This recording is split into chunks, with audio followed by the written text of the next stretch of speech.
In this episode, I talk about a happy shift that I've noticed with beginner and more novice riders that I've seen these days compared to the past. And it has to do with a change in priorities. So here we go, episode 142, beginning with regard. Hi, I'm Karen Rohlf, and welcome to Horse Training in Harmony. This podcast is about you making progress with your horse in a way that you both can love. It's about learning how to move and be in harmony. Because yes, you really can develop a horse to be both athletic and happy. When we show up as our best selves for our horses will show up for us. So let's get started. Now, recently, I've met and had the chance to observe some less experienced or lower level riders than I usually work with or am around. And after observing them, I found that I walked away with two phrases in my mind. One was the conscientious beginner, and then the other one was beginning with regard. And it just sort of struck me that there was something different, that when I first sort of had my eyes soft focus on these riders, I found that I had sort of put them in this category. And since I don't often work with that level of experience of rider, it triggered like an old school thinking. And I just like, oh, they're beginners, or oh, they're of this particular level. And I had some preconceived ideas, I realized, about what their abilities would be and what they would understand and what they would be able to do.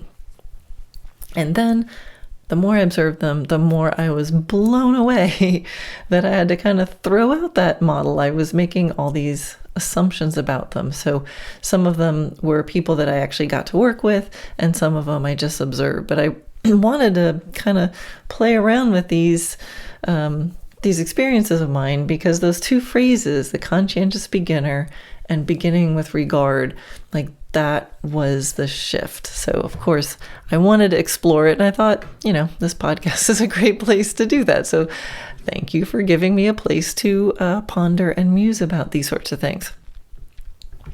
So as you know, when words and phrases pop into my head, I often start with definitions. So conscientious, I thought, well, that word popped in my mind. Let's Google the definition. So conscientious is about, one of the definitions said it's about the ability to set and keep long-term goals, to be more deliberate about choices, to act more cautiously, and take your obligations seriously. Another definition said it was conscientiousness was about wishing to do what's right, especially to do one's work or duty well and thoroughly. And so the parts that I think I was connecting in my brain to was the part about being more deliberate about choices and wishing to do what is right. And that was the piece I think that I was seeing on a much, I hate this like high-low, right? High level, low level. It was a shift. So there was a different process of making choices, a more deliberate process of choices, and wishing to do what's right. Well, who gets to say what's right? Okay, there's some fuzziness there, because what one person said is the right thing to do with a horse is the next one down the road is going to say, no, that's the wrong thing to do with a horse. But let's just say in this context, right would be, things in the spirit of what this podcast is about and the priority levels around that. And I'll talk a little bit more about what exactly that means. But I did see more decision making and more wishing to do what's quote unquote right within this context is to be in harmony with the horse, in relationship to the horse, and in regard to the horse. So of course I had to, look up the word regard. So what does regard mean? So it can be a noun, meaning attention to or concern for something, and it also can be a verb, to consider or think of someone or something in a specific way. So this consideration of, this attention to, and I think here's the important part, the concern for something. And I'll say for some horse, right? For something you're doing, which is riding or horsemanship, but it's attention to or concern for the horse. That's what I was picking up on. So maybe I should have, thought of the combining of these two phrases, which is conscientious regard, where you are more deliberate about your attention to and concern for your horse. You're wishing to do what's right in a specific way for your horse. And so in observing these students, I thought, when I talk about dressage and the object of dressage, I always say that the object of dressage, which is, the development of the horse into a happy athlete through harmonious education, resulting in horses calm, loose, supple, and flexible, but also confident, attentive, and keen, thus achieving perfect understanding with his rider. That can be achieved, I always say, at the beginning, right? And that those qualities listed in that object of dressage are priorities, that we have to start there, and then everything is built upon that. Going up the levels is built on that, rather than thinking, okay, you have to get to Grand Prix, and then one day after the perfect half halt, then you will have achieved the object of dressage. And so I realized, I always say that we have to start with that object of dressage. We start with that. The beginning is the end in a way. But I'm used to working with a certain, type of rider, working on certain things.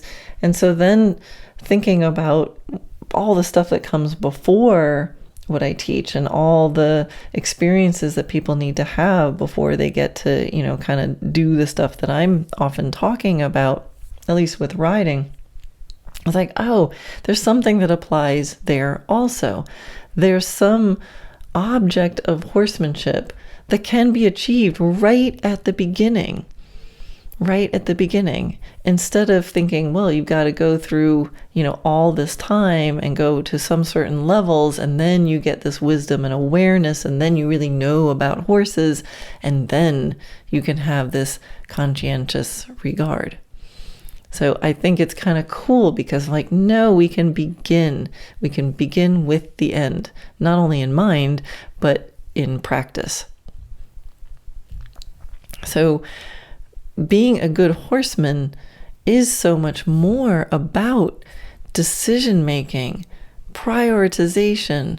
It's about principles and priorities, and then everything is built upon that. So that sounds very wise. You think, if somebody has principles and priorities, they're very wise. They've had life experience, and through that life experience, they have developed these principles and priorities. But here's the thing, we've got to share those.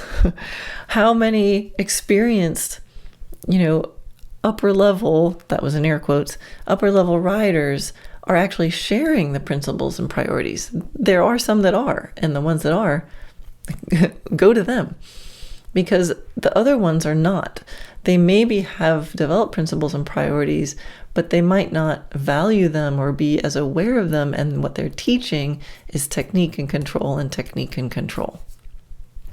Now, there's a podcast episode you can look back. It's, the principles of Dressage Naturally, and I go into more detail of exactly, what I mean by principles and priorities. So they're my principles and priorities, and they're certainly not the only ones or the right ones. You can create your own principles and priorities for what you do, but I think it can be helpful to see an example of what I mean by that. So you can find them on my website.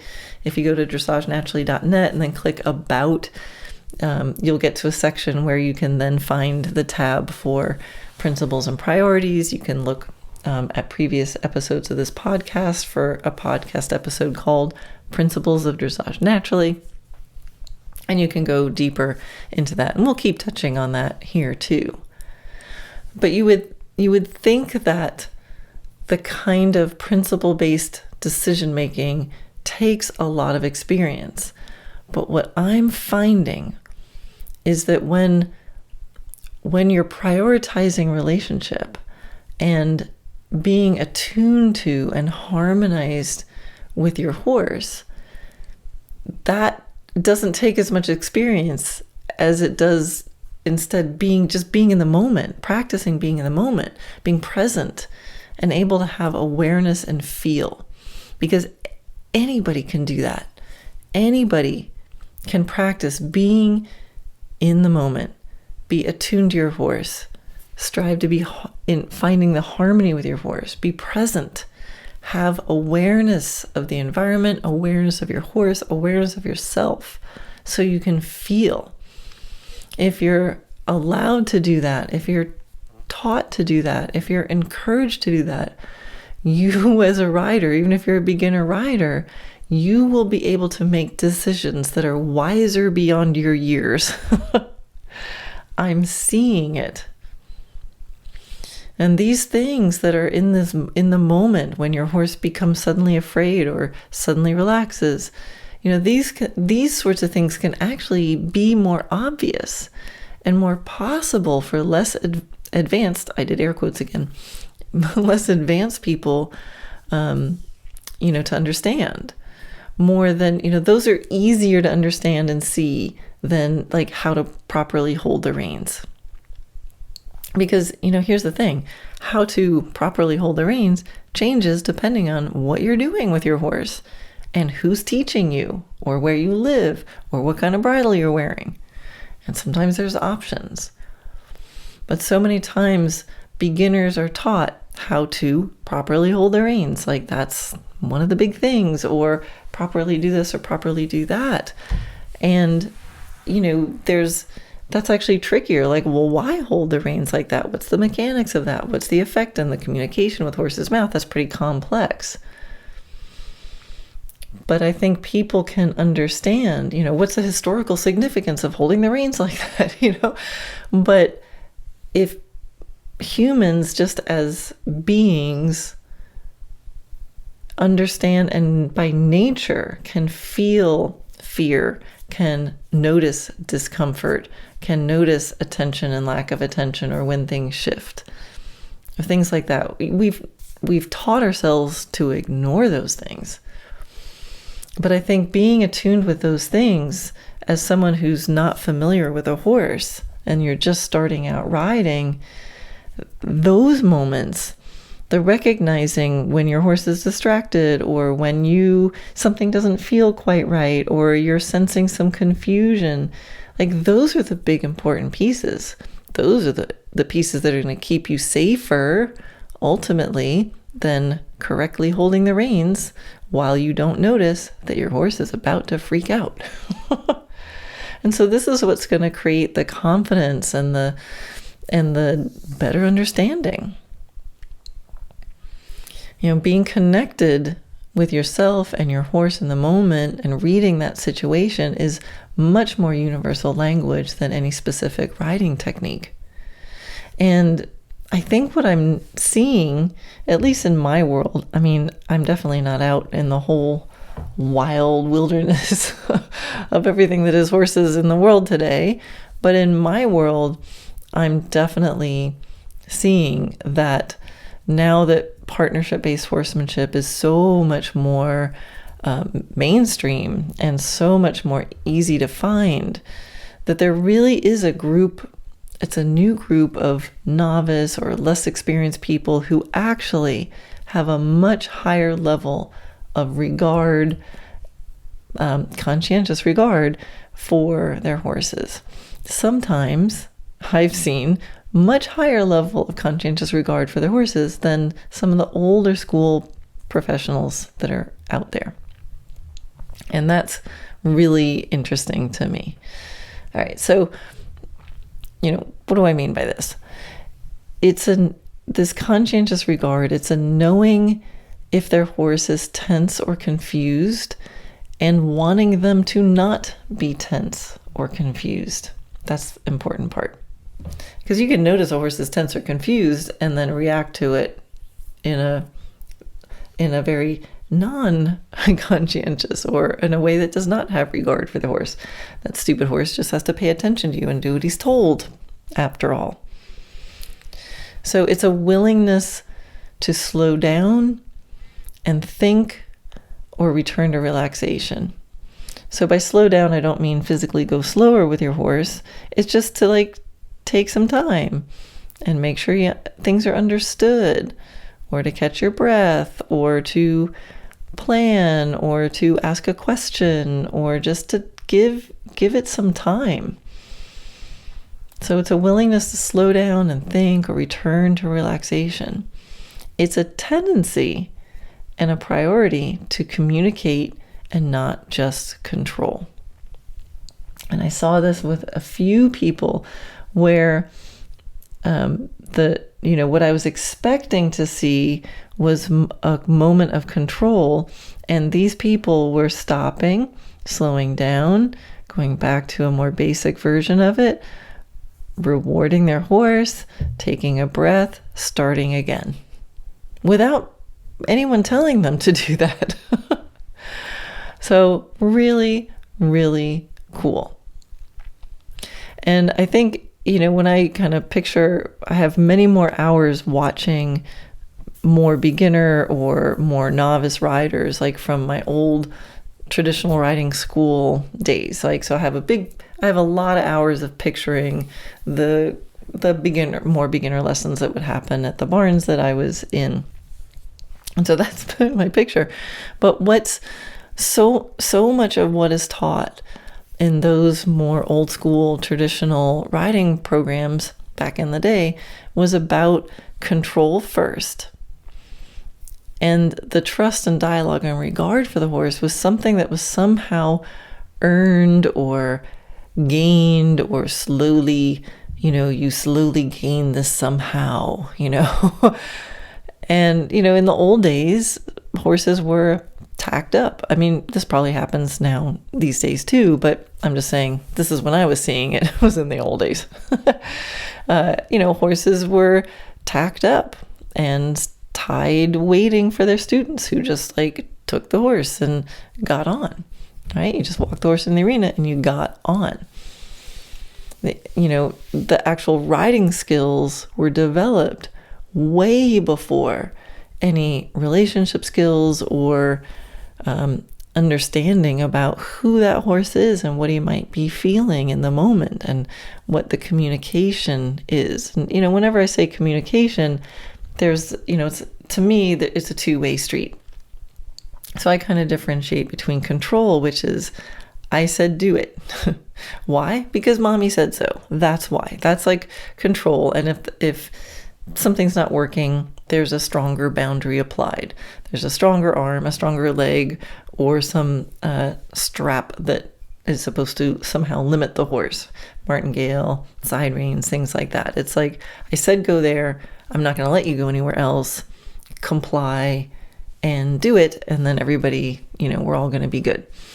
Where communication implied in that is that there's a dialogue. So if the horse says, what? I'm not sure I want to, then that becomes whatever is happening. And the game is, how can we shift it so the horse goes, oh, okay, sure. As a teacher, I'm always kind of thinking about my philosophy of teaching and my teaching style and what needs to be updated. And this is where I'm noticing a bit of a shift in my own perspectives around this and my role in general in the moment for students that are in front of me. I mean, any student's success has so much to do with my own principles and my own priorities for teaching them and what expectations I have for them and why I'm asking them to do the things that I'm doing. And so much of teaching, can be out of pure service or it can be out of ego. And I think we've all seen moments where, the teacher is teaching out of ego to try to get the student to do something so that everyone's like, wow, you're an amazing teacher. And, I've done that. I think those moments have happened and I've definitely caught myself doing that. And I'll sometimes push a little bit more or help people make a breakthrough. I mean, sometimes that happens. But more and more, as I get older and hopefully wiser, when I teach, it's not about me trying to show off by getting my students to do amazing things, especially if I do it in a way where they wouldn't know how to recreate it without me there. I mean, I've always been about helping students be empowered so that they can do it without me. So it's really about meeting students where they are and helping them take that next step in a way that they can feel confident to recreate it without me. And I guess just, that's what I always do that. But it was just interesting to, again, be around some riders who were, I'd say, just less experienced than I've been used to teaching recently, and just realize that there was a difference. I'm like, oh, there's a little difference in my tendency. So I've now, it was so obvious that I'm like, okay, everybody is the same. Everybody needs to be given, I need to give my students that conscientious regard, no matter what level they are. And, to give them more credit, because I am seeing, less experienced riders and horsemen that have, at first glance, they seem quote unquote beginner. And then I see them executing exercises with more nuance and awareness than I was expecting. And part of that also, which is really cool, is that these riders were, dare I say, bold enough to make a decision that was right for them and their horse, even if I was in that moment, like being a little bit more demanding, or like, come on, do it. And they're like, oh, I need to take my time, and I need to stop for a second, and it's so, at first I'm like, come on, why aren't you doing what I say? And then I'm like, wait, no, that was a really good decision that they just made for themselves. So I always teach in a very collaborative way, and it's increasingly collaborative as the time goes by. But again, really surprised pleasantly at how well it was working with even, the less experienced riders. And the more I allowed them the time and the space to make some of those decisions, the happier, the better, the safer everything felt. So it's like, oh, this works for like everybody and horses, conscientious regard. And it makes sense that the more that these riders are from the beginning taught in a way that builds their confidence in decision making and builds their confidence and their awareness of their horse's level of understanding and their horse's comfort level in a moment, it makes sense that that'll be safer and happier. Everyone will be safer and happier. And so then the progress will be faster. It comes down to how you measure progress too. And here's the thing I also noticed is how happy their horses looked with them.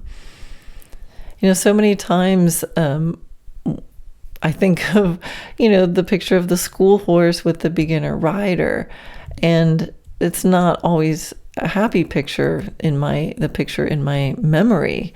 These are the horses who had to kind of endure, and, these riders until the riders could sort of, figure out how to ride. But the people that I was seeing, like, they were partners going together. And because they were making decisions and because they weren't just focused on control, they were focused on communication and the relationship and understanding what was happening, the horses just, they just looked like rock stars. They had such sweet expressions.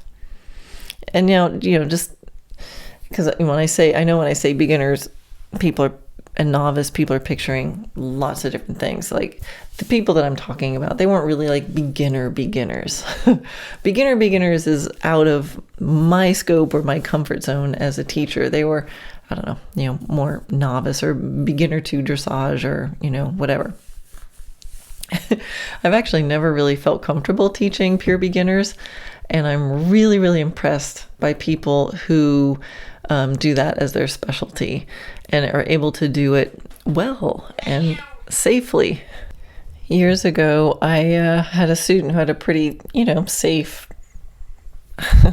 beginner horse, and I put my first husband up on him, and I was completely useless, and the horse started to move and and then started to trot, and of course, he didn't know how to post the trot or anything yet, and the horse started going faster and faster, and I was actually so doubled over laughing hysterically that I couldn't do anything to help, and some other people had to step in and grab the horse, and which was horrible because it was at a sort of fairly busy barn, and I'd come in there to teach these dressage lessons, and then while we were there, I'm like, hey, can he have a ride on this horse?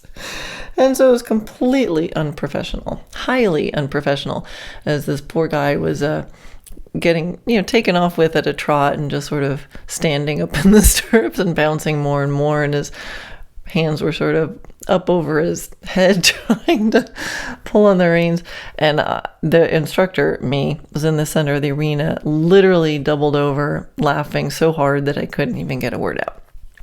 Anyway, so it's best that I'm not around beginners. Now, of course, that was with my husband at the time. I've never before and never since then had that reaction to an actual student, no matter how ridiculous things get. So you're still safe with me. But anyway, I tend to just, when I'm around a real beginner, I'm like, hey, let's just stand still and review parts of the saddle.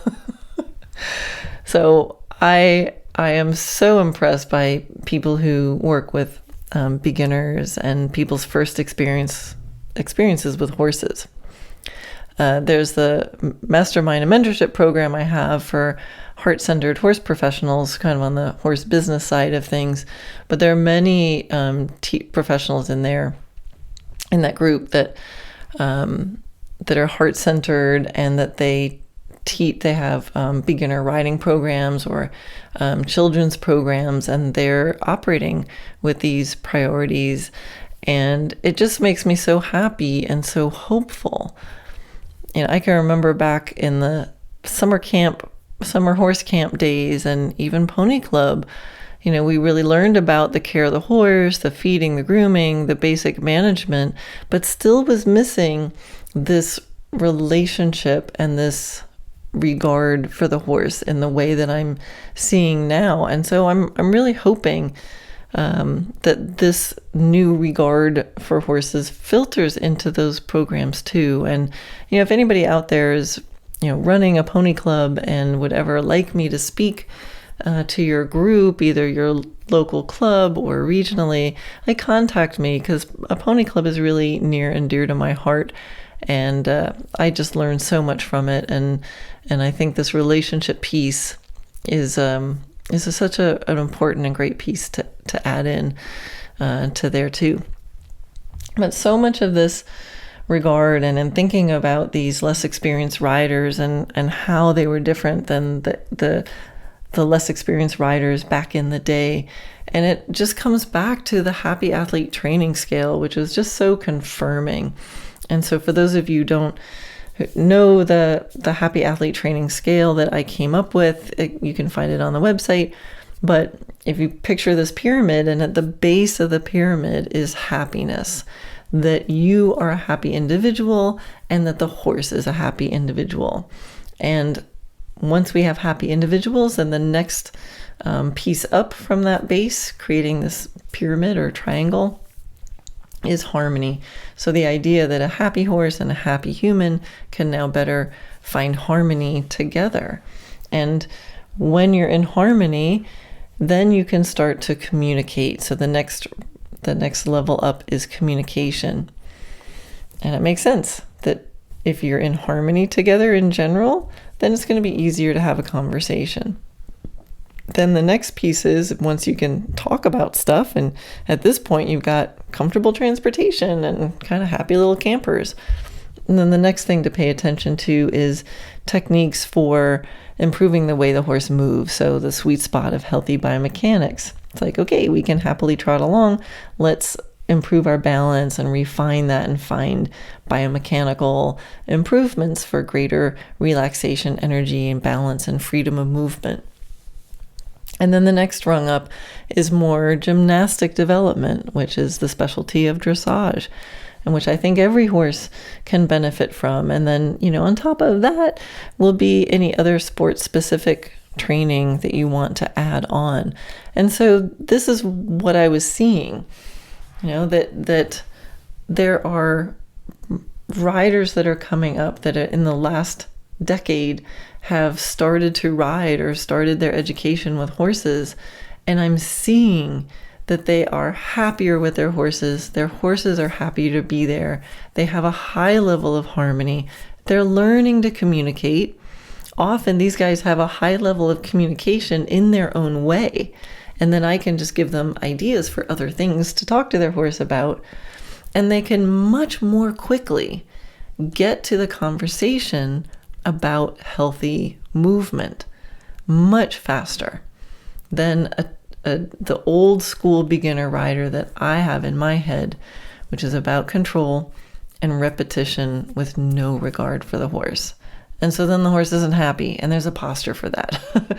There's not a lot of communication, and there's a posture for being held together, things like that. So contrasting the Happy Athlete Training Scale, which I'm so happy is happening out there in the world, happiness, harmony, communication, sweet spot of healthy movement, gymnastic development, sport-specific training. And that's contrasted with the old school version of control, repetition, right? Keep them on the rail, hold them there, go around and around and around and around. One more time, one more time, one more time.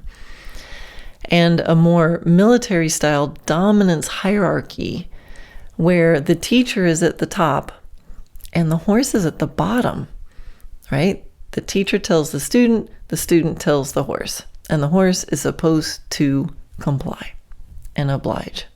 So if you're a student listening and you want to, if you think of yourself, well, no matter what level you think you're at, but especially if you're a beginner, just know that idea of that training scale, have that in your mind. It makes a lot of sense. And find a teacher who will teach you accordingly. Now, they might not use that term, Happy Athlete Training Scale, but if you approach them and you say, I want to learn more about horses and I really want to make sure I'm prioritizing my quality of the harmony and the relationship and the communication, I don't care if I, go compete, they're going to react a certain way, and they might go, oh yeah, that's what we do. Or they might go, oh, roll your eyes, another person who doesn't want to compete. And then that's not the trainer for you. And you can also, if you are experienced, if you're not a beginner, you can look at that training scale, and that's a really good problem solving training scale. So if there's some issue you're having in your development, kind of look on that training scale. Like, are you missing any pieces? Or are you focused in a certain area? And the people that you go to for help, like, what is their specialty? Right? So there's people who specialize in the happiness harmony, but maybe you're trying to win a competition. You need to find maybe a piece of the higher up rungs of that pyramid, rungs of the ladder, or scales on the pyramid. And, if you're, maybe your teacher is competition focused and is in a specialty, a sport specific specialty, but now your horse doesn't look so happy, they might not have expertise in developing the bottom of the pyramid. So it's a really, really helpful tool. Those of you who are already teaching people new to horses to hold their horses in conscientious regard and to think about the horse's experience, you have my utmost admiration and support. Those of you who are taking your time and teaching beginners by starting at the beginning with relationship and communication instead of only control and repetition, you are the hope for the horse world. It may feel like you're going slow, like other training barns have their kids competing before yours, but it's okay to stick to your plan. In the end, you're doing a better service to the person, the horse, and the world, because we all know the life lessons that we learn when we open ourselves to entering a real relationship with a horse. When we really see a horse, we really see ourselves.